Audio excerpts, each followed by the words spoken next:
The more na binubusalan, it's not okay, but the more na binubusalan tayo, the more na dumadami tayo. So ngayon, mga palangga, bakit ko inaano sa inyo, binabalikan? Kasi pupunta tayo dito sa sinasabi nilang deep fake AI-generated mind conditioning. Okay.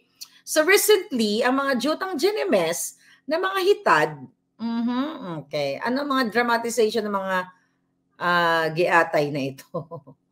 Okay, ito na. Alright.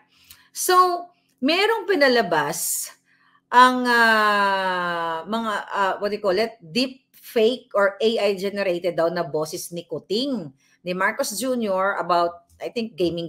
Actually, hindi ko napanood. Alright? So, ano ko lang, nabasa ko lang dito sa balita kasi wala namang kwenta. Wala naman nanonood kay Kuting, kundi mga trolls niya.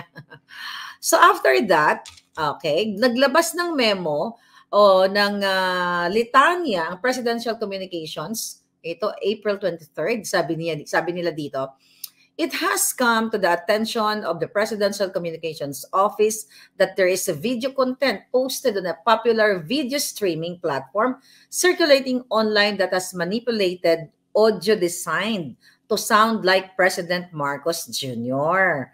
Okay, so may nag-circulate daw na video sa online popular video streaming platform, whatever, kung ano man yun, na minanipula o ginaya or in-AI ang boses ni Kuting.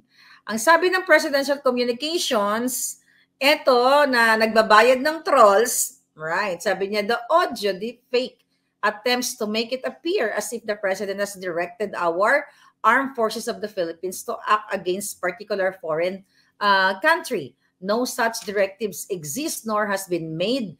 Deepfakes are an advanced form of digital content manipulation through the use of generative or artificial intelligence or AI.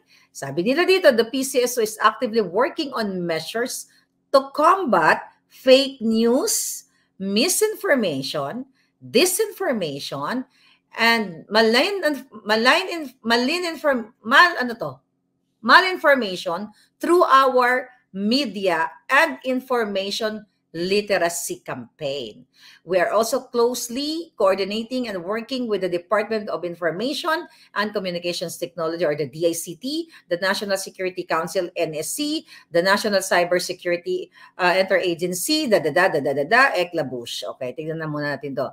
Sabi nila dito, we ask everyone to be proactive in exposing and fighting against misinformation, disinformation, information. Let us remain and be more mindful and responsible to the content we choose to share in our shared digital spaces. Let us all be more vigilant against such manipulated digital content that are deployed by actors to propagate malicious content online and advance a malign influence agenda. We encourage everyone to work with us, fostering a more aware, resilient, and engaged citizenry in our digital commons.